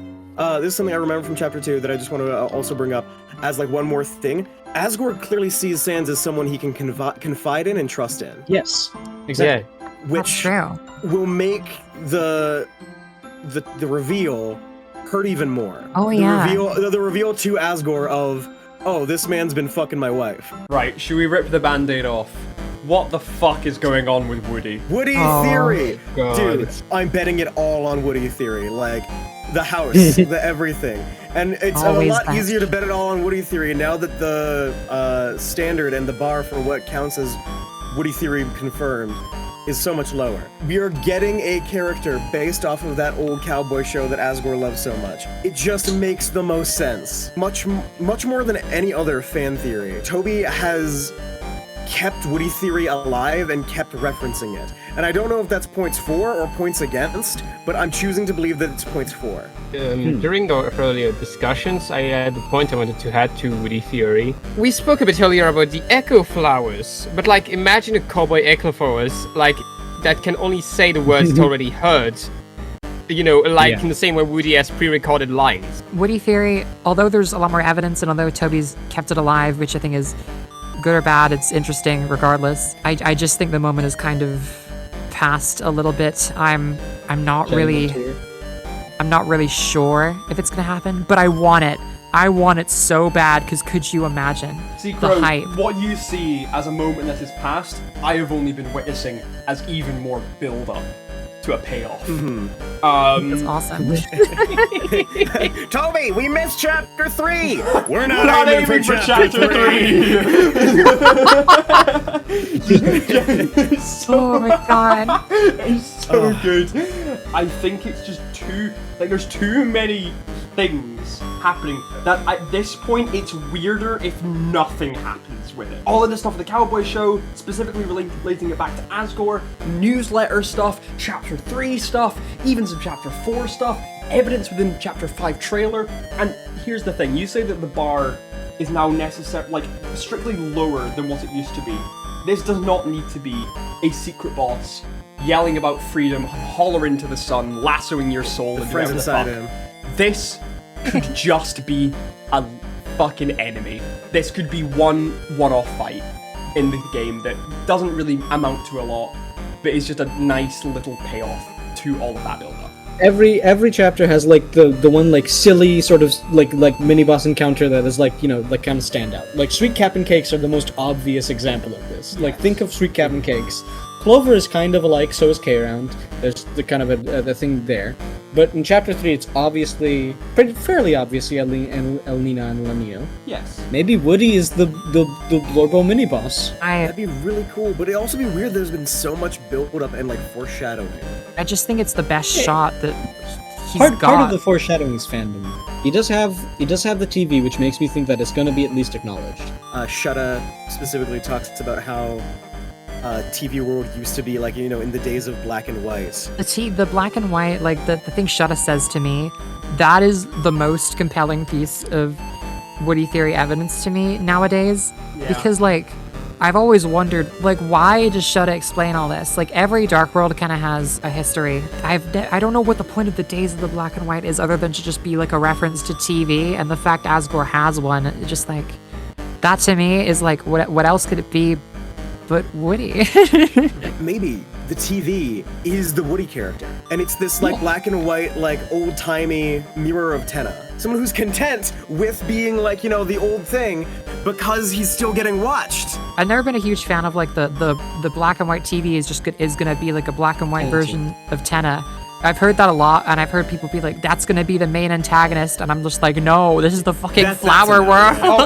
But you're okay with having a second king. Okay, I see.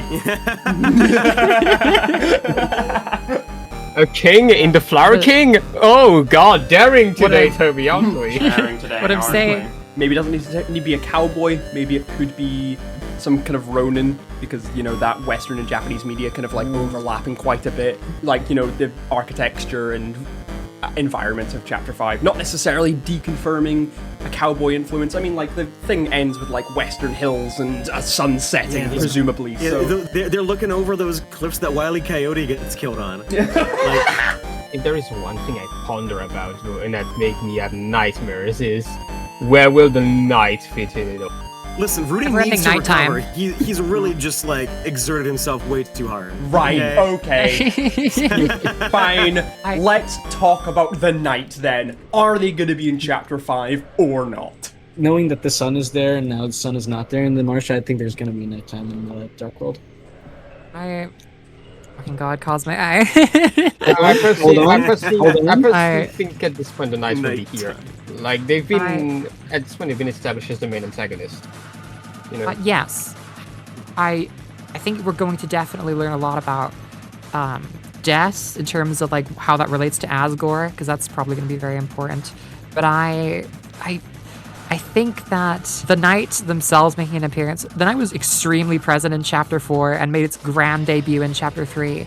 So I think it wouldn't be out of the question for it to appear again. But I think it was so present in Chapter 4 that I don't think it's going to be like as overarching of an antagonist as it was in Chapter 4, where it was just there the whole time. Like I think it'd be there like a little bit, but only a little bit. I think I'm in a little bit of a similar camp. And I was also going to launch into, because the identity of the Knight is such a big, overarching thing now, that we've met them, that they're a force that we've seen, we don't know who they are, or really what their motives are.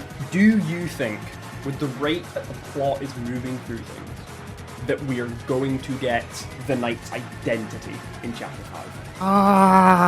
Because then the question becomes not who the Knight is, which is a question which has been lingered on for 4 chapters now, and now it comes to why. And in some cases, how. Exactly. True. Depending on the interpretation and answer we get. You know, I've been trying to avoid saying, like, this feels like a later chapter thing, because with how chapter 3 and 4 went down, that feels kind of like a moot point. But That's very fair, actually. the reveal of the night feels like the identity feels like a chapter 6 thing. Same. Like- Yeah, I agree with that. I agree. I thought we Like, would if meet we the end- night at the end of chapter 4 last time we did this. Ooh. Oh no, that's right. The thing is, Listen, my I was gonna say, with the roaring most likely being like our closer, I feel like that is where we will learn a lot more about them as a whole. I think it's sort of just to expand on what I said earlier. I feel like if Noelle is not present, I'm going to in my head of heads, I'm gonna think, okay, we're not gonna get the night reveal for sure. It's gone from a possibility to a zero. Because I think Noelle's probably gonna be present for it. This could be a wrong prediction, but this is just sort of an idea that I'm putting out. I think that it would make sense that Noelle would be present for the reveal of the identity of the night because it is precious to her. I think it would make sense for sure. It could What- also be a wrong prediction. We could learn, and then Noelle learns at a different time. Like, I'm not That's saying it's fair. like completely out of the rule. I'm just gonna say in my head, I'm gonna be Yeah, expecting this it is to the last. It preconception. could surprise Yeah. I said I think Carol's gonna make the Dark World. My theory is that I think Carol Knight will get debunked. I think that Susie is going to believe that Carol is the Knight because she made the Dark World and because she has a katana. It all makes sense. She's the mayor. I just think what's going to happen is Asgore is going to talk a lot about death, and we're going to hear about her first unrelated to the Knight, so then it can tie in later in chapter 6. I'd say, actually, Crow raised an interesting point. This might be the first actual chapter when we learn what the freak happened in that forest, because we will have the perspective of Asgore probably on this. Maybe we won't know exactly what happened because Asgore, as far as we know, has been trying to investigate this. So maybe even he doesn't have all the answers. But that's probably one of the reasons he got to dropped know from the police something, force though. at all. He seems to know From his something, dialogue. but I don't think we're able to get the full picture from Asgore. Right now, we're going to learn more about Dessa's disappearance, and later, we're going to find out how she became the Knight. I was going to bring up a point about the Knight's identity, since we're kind of in this region right now, and bringing up the idea, this potentially really scary idea, that what if the Knight isn't someone? What if it isn't a Lightner, or a Darkner, or anyone that we have on our candidates list? My pitch is that the Knight is just that. This malevolent force that exists somewhere in between Lightners and Darkners, but still somehow being representative of somebody. Doesn't necessarily need to be them, but is like some kind of tangential offshoot of that person. Maybe as like a dark parallel to what Ralsei kind of is to Azrael as we understand it. Maybe it I like could where your be head's that at. dark offshoot from Deaths. Let's say it is Deaths. Yes, Could this- be dark this is offshoot the of, idea. you know, Carol, or Rudy if you believe that one. Or even, yeah, sure, why not, You- Papyrus. You won me over the moment you brought up how it could be like an equivalent to Ralsei being a sort of Character that doesn't co- follow yeah, the rules. Yeah, a culmination of like what good and light is that just sort of is represented by what the universe decides that looks like. This is one of the ideas that I really like for like sort of Deaths both being the Knight in sort of not being the Knight, but rather willed from Deaths in like an unintentional way. Like I like the idea of like the sort of separation between like the body and the soul in it being like in this way that like Deaths is it's almost like the Knight is a bit of a zombie. And this isn't sort of Yeah. this isn't Deaths like Deaths is the Knight in the way of like Deaths wants to do the Knight things. It's Deaths is the Knight in the way of like the Knight is sort of just like a sort of like zombified piloting like of what was Deaths. We never seen someone die in a Dark World. Like, And an alternative thing that I think would be a massive bombshell in this chapter, which, you know, could be a good way to maybe develop the Knight and its ideas and its role in the story. Because we've seen it doing some mad things. You know, we've seen it like Oh, yeah. instantly cut up Tenna, it like insta-loss us, craft the Titan. It's done some pretty cool shit. What if the second we get into the Light World, we see the Knight, it's not a Lightner, it's still the Knight. The Knight exists as that in the Light World as well. I 10,000% agree with this because like Susie does say like there's the Knight after it. Like I've seen a lot of discussion over like Des is the lost girl. What if we never find her and that's the point? The Knight is like the consequences of like losing her or like trying to bring her back in some way. It's just that she's like an incarnation of the grief, maybe, of like the loss of Des or something. And, Yes. And it explains like the voice in the code, which is if Des is the Knight, then who's the voice in the code? If Des is both the Knight and the voice in the code, how? There might not be a lot of room for the Knight to be like just like Chapter 4, like leading us through. I think the Knight might take a little bit of a backseat for this thing, but I do also think it's very plausible that they will participate in the ending of the chapter, because I don't think the roaring is going to be exclusively caused by anyone that is not exactly the Knight, seeing as they've already kind of tried a little bit. I definitely agree it's going to be involved in the ending because I really do think the Knight is just like it's just kidnapping people. Like I think the Knight conspiracy of like Chris and Carol all be involved with it. Like the Roaring group chat. I think Alvin's got Yeah, the Roaring group chat is real. I think Alvin's gone. I think Asgore's gonna be gone. And because think about it, right? Like if we talk to Asgore at the end of this chapter, and after the fight, he's like, "Wow, Chris, I've learned to be a good person now." He's like an adult with like connections and shit. Like I think the Knight's. I think he's gone. I like where your head is at, because it does seem kind of apt for something that good to happen, that Asgore is on our side now, only for it to be ripped away. That does seem like something that would happen in this stage. Could you imagine Susie is just like after the entire chapter of worrying about everything, it's just like, oh, we finally have a really good thing, and the Knight appears and she's just like, oh no. The fact is, for the most part, the Knight has been trying to actively avoid the Fun Gang, like the Liners, because like for reminder, the fight in the fight in Chapter 3, it was not planned. Crow, based off of the little scene that you acted out, that gave me a little vision of, I'm really worried we're gonna get some sort of redoing of that one shot from Undertale where Asgore, you know, he's on his knee, like being like, "Oh no, I'm good now. We can be together." Yes. Then hard cut, all music gone, randomness pellets surround him, like something like that. I feel might happen knives. again. Yeah, but it's the knives. Oh no! Holy shit! And then, Oh my god! oh, and maybe then it's like hostage, or maybe they do actually slash. Guys, you it's not. No, Asgore's not gonna. I don't think Asgore's gonna die, but I think he's definitely that is Asgore so might die in the possible. weird route. It's taken hostage. No, because that would be a really effective way to have that, because like it did this same thing happen once before and he did not make it out. That would be a terrifying hostage. Oh situation. no! I don't think There is precedent for the knives, you know, not just being a threat. I think what's curious is that, again, we have not particularly seen anyone die in the Dark World. Not saying that will happen in Chapter 5, but it is a concept that we have not yet explored. I think the way we're gonna explore Lightner dying in the Dark World and their body becoming an object is through deaths. Like I think that's how we're gonna do it, and I don't think Asgore's gonna. Like I don't know. Like killing Chris's dad feels like so mean. Like. It wouldn't be the first time though. Asgore dies in most routes. Asgore Like, is special. but Is you're my not, like- professional dyer. in almost every You're route not, except like- one.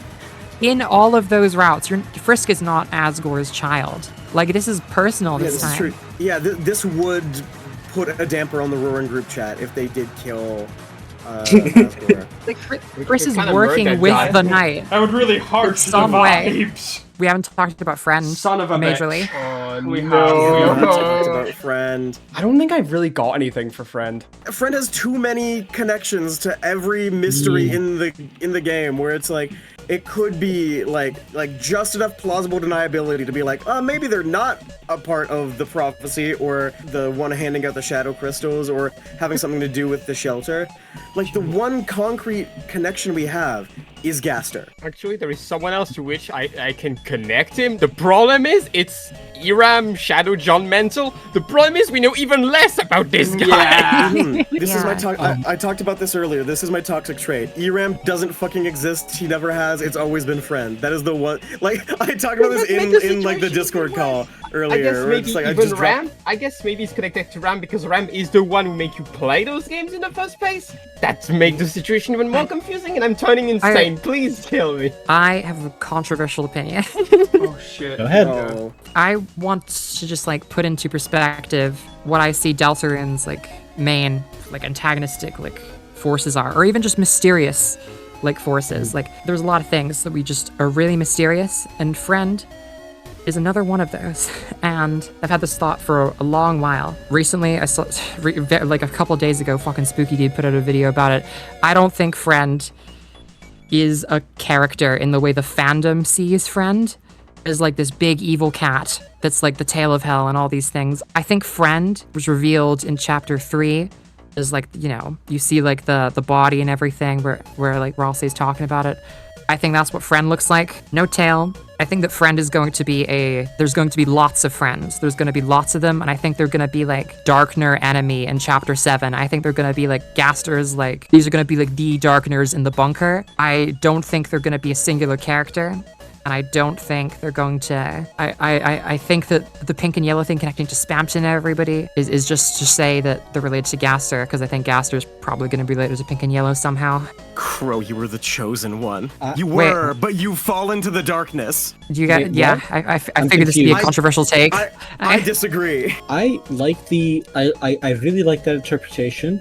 The one little thing that I don't like about it is the thing Gasters. I don't think Friend and Gaster are on like. I don't think like they want the same things. I mean, I feel like Friend is a bit more like beastly. Like I don't think that Friend I don't mean, like, necessarily literally wants the same. anything. Like Okay, fair. Yeah, I just don't think that Gaster is like. I don't think he has anything to do with Friends. I don't think they're even in the same ballpark. I mean, Gaster is it's the one really concrete connection we have to Friend. Sorry.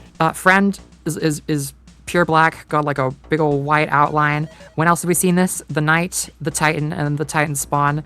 I feel like this to me indicates that this is like a powerful and like special Darkner in some way. I feel like they're connected, and I think the only way where to me is going to be like a place where you're going to see a lot of really dark things. Yeah, exactly. It's going to be in the shelter. I think that what makes me like not think that like Friend and even the Knight are like, because Gaster has like a real silent observer like thing going on, not a big like antagonistic like messes with you thing going on. And Friend has a real big like messes with you, laughs at you kind of thing in all of the symbology. They never show up without laughing at you, right? And especially with the pointed tail. Very devil allegory, which is also very Gaster. I think they're a bit separate. Even though they have this relation to the idea of devil symbology, I think they're a bit separate because Gaster doesn't really seem like the kind of guy to send a gremlin that laughs at you. He's kind of looking into the experiment, seeing what's happening, and he cares about Deltarune. We don't know a lot about either of these people, and I just think Friend is very related to large amounts of darkness, like the shelter or the roaring. Yes, I'm leaning I more agree with towards this shelter though. Maybe Gaster didn't send out Friend. Maybe one just like slipped out of there at some point, and fucking chaos happened because of it. Like I just think we have so many possible antagonists in this game. I just don't think we have room to learn about a person none of the characters have met who isn't Gaster. Then what is the Tale of Hell? If it's not Friend, we still haven't met what that is. Not only that, but there was a point where you could say, yeah, Friend is just like this creepy-ass Easter egg, is secondary. But right off the bat in Chapter 3, he came right in our face. Chalking up the like biggest connection we have to Dessa's disappearance, as well as everything with the secret bosses, to the knight left the door open and the pet cat got out, feels really anticlimactic.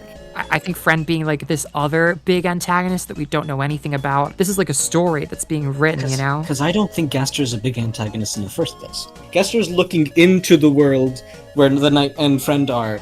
Like, being allied with the Knight and Friend is small time for Gaster. Gaster is on the outside looking into the computer, I feel. I think that despite what I've just said about, like, I think Friend is just going to be an enemy during the bunker or the roaring or whatever, Chapter 5 is Friend's best shot of being like a secret boss or a main boss or something. And if Friend is not here, I will believe this significantly more than I do right now. Nah, because I went all in on shit like this for like when we did our last thing, and like still some of those things where I was like all in are still like, oh, it could still happen now. Like Yeah, it's like yeah. with That's this game, perspective. you can never be like, oh, this will never have a chance to come back again. This is the last chance to like become relevant. See, this is super fair. It's just that like this time, this is the field of pink and gold. What is one of the concrete facts we know about Friend? They have pink and gold eyes. Do you guys think that Friend is going to be like this big antagonist, and what's that even going to look like? If Friend shows up in Chapter 5, they're going to be a big thing. If Friend doesn't show up in Chapter 5, Friend is this cryptid little creature that shows up sometimes. I think my stance on Friend is that like it's really, to me, the question is, does Deltarune need a big final antagonist like Flowey or Azrael or Asgore? Like, does it need that final, this is the last thing we're fighting? And I don't know. But like, Deltarune's been setting itself up kind of a little bit in contrast to Undertale, but also to like doing its own thing. And we haven't really been given besides the Knight, this is our big, bad, evil thing that we need to take care of. And I wonder if Friend could fill that gap, and maybe they could make their presence known this chapter, and then we'll have to deal with them for Chapter 6 and Chapter 7. Maybe the Knight will get resolved this chapter, or in Chapter 6. We just don't have enough. I think the big looming threat, the big final boss, is the Roaring. The interesting thing about that is that Chapter 4 already has us facing a Titan. So now the Roaring isn't so scary anymore, but it is still a thing. It is still washing away everything. It is still calcifying all Darkeners, possibly irreparably. How this is going to manifest is interesting because the linchpin of whether Roaring or not Roaring is banishing the Angel's Heaven. And we haven't had word on that since Chapter 1, pretty much. Whether that happens or doesn't happen decides whether the Roaring is forever possible or cancelled. So Roaring is cancelled. Go home. you know, that's kind of the big bad that we've been presented, and I feel like that was a pretty good big bad. Will we banish the Angel's Heaven or not? The idea that the player might be the angel would mean banishing the Angel's Heaven is letting go of the game. Other interpretations are possible. Other interpretations like the weird route where we're putting a new soul into Noelle to make her the angel and banish her so that we, the player, can see the end of the game because there's only one ending. There's this idea in the fandom that Jevil might be a mandatory encounter if you hadn't done the secret boss for Jevil, because Sean says it might be a good idea to fight them now. And that might be interesting as a hint to secret bosses in the same way a mandatory secret boss in Chapter 5 would be a hint to secret bosses. I like that. That's cool. My last two things are, Spamton is being mentioned a lot. There's not much else to say about this. The hyperlink blocked in Chapter 4 is just really confusing. He's much more significant than I ever expected him to be. And the last thing is, if anyone, who was in the closet at the end of Chapter 4, when you check that door, Exactly. someone could be inside. The Knight, right? Yeah, whoever Maybe. the Knight is, But- I think. I just wanted to pose it as a question. It's Again, interesting, because I do think it could be the Knight. Just because it's the Knight, you can still ask who. I remember from that Chapter 2 era of just like people pointing at that closet in the computer lab was one of the biggest pieces of evidence of why Chris couldn't be the Knight. And then a whole bunch of other people were like, no, it's meant to be the mansion. It's meant to be Giga Queen. It's meant to be where you hide Burley's body. I was like, fucking whatever, no. And then in Chapter 4, I got so excited. I got all up in the fucking mic and was like, So you're saying that this was a place where the knight was hiding? Yeah? Cool. Great. Fantastic. Anyway. Could you imagine if the knight fucking isn't Des after all this? Like, isn't like a representation of her? Isn't a zombie? Isn't nothing? It's just fucking Carol or something. I'm down for it. Des would Rudy just Knight! Des would just be the voice in the code, and that would be a reasonable explanation as to the disconnect between being the knight and being the voice in the code. But it would be interesting because Des is being built up a lot. Something in this chapter is going to blindside us the way that we were completely blindsided by chapter 3 and 4. I think. Absolutely. There's something we've gotten in completely wrong. And in this video, we've gotten like 90% of it wrong, but we love this anyway. And in this video, we're gonna All find your out. theories are wrong. Goodbye. Yeah, but see, there is gonna be one thing of like Mr. Jack is in chapter 4. You guys want to throw out a name for a chapter 5 character? I think there's just going to be a play on the name Acacia in some way. I don't know. Oh no, sorry. When I said Adam, I meant that's the name. No, wait, no, sorry. I fucking funny. didn't even hear you say that. I was genuinely just throwing that out. No. I just want to meet the Dark Nerd that is based on Asgore's taxes. We're gonna get a dark nerd called Bruce. I'm gonna go with the Koopalings. Let's go with fucking Wendy. Wonderful. Shoot, Rose. This is an easy one. I'm gonna say Rose. There's a character named Rose. Nah, I for everything I hear tonight, I hope you're the most wrong for that one. There is plants all around, and some plants, they're made of wood. What about something named Woody? Woody! See, I was thinking about it! People, like, new age Woody theorists have been saying, like, what if the character is just named Woody? Because he's like a tree stem. I'm going to jump off into my, just quick fire stuff. Like, we don't need to have a conversation about these things. These are just other stray No thoughts. conversations. Because we've been talking so much. The looming thread of Susie finding out the reality about the Dark World didn't actually last as long as we thought. Instead, it kind of tangentially jumped off into other things. So, is there a possibility that the final prophecy panel was a secret thing at the end of chapter 4? How long is that actually going to stay a secret? Is it going to be a secret until we get there, or are we going to find out a good chunk of time beforehand? Ooh. There's a little pattern that I like with all of the final bosses of each chapter, and it's the fact that not a single one of them has had eyes so far. So, are we going to keep that trail up in chapter 5? Is Asgore going to be eyeless? Is he going to have that sprite of just him looking down and it's shadowed over his eyes? Is he going to cheat? Or is he going to, lose his eyes? Is it going to be a different character who doesn't have eyes? Just another question. Will our eyes be covered by vines and roots or Dunno. flowers or shit like that? I think that one's the most likely. Castletown. There's a door behind that cauldron. When are we going to open that? Are we going to open it this chapter? Or are we going to save that for later? That's the Last door thing to in the the Grand Fountain, probably, yeah. We're gonna seal Yeah, that definitely Grand later. But there is this big old cool angel logo Deltarune on it, Are we going to get multiple Dark Worlds this chapter? Are we going to get Flower King and the festival? And if we do get the festival, that then raises another logistical question of how does an outside Dark World work? Does that even work? What will that look like? Is it a thing of just adapting the stuff that's happening around it similarly, or will it connect every single Dark World that we've seen thus far? My bet's on Inside 1 and it's big. I think maybe inside 1, the roaring starts. We play like a bit, something happens, credits, us being in the Dark World, roaring cliffhanger, bam. Those are all the questions that I had that didn't get around to talking about, but I don't think we needed to go in depth on any of them. To whoever's listening to this, thank you so much for making it to the end. Holy shit, yes. Oh god, we somehow made it here. We have been talking for What are you doing? almost 4 hours now.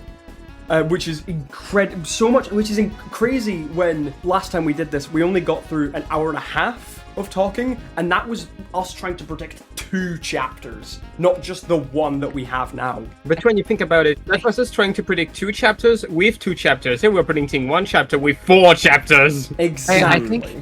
I think we both have more information now, and I think we also just those chapters made us love Deltarune even more. We are all so hyped to see where this goes. Thank you guys for sitting down with me and going through all this bollocks. Thank you for having us. Thank you for setting the time aside boy. to just even, do this. It was a blast. Also, We're recording It was a this on blast. Father's Day, which is its own thing connected to Oh, Chapter son 5. of a Ooh. bitch. Happy Father's Day, Asgore. It's all connected. Happy Father's Day, Asgore. guys, You're gonna I'm get Tricky shanked by the Tony. night. Like, what do you mean you're releasing Deltarune Chapter 5 1 week after Toy Story 5 releases? What do you mean? 1 week after Toy Story 5 and a few days after Father's Day at the same time. These Oh are my both things. God. I think we can end the video here. I'm Thank you so much for watching, everyone. Thank you so much, guys, for joining me. We will see you maybe next year or whenever Chapter 6 gets announced. What a Oh, sentence! Lord. What a sentence! Bye! The fucking gumball? Bye. Ciao.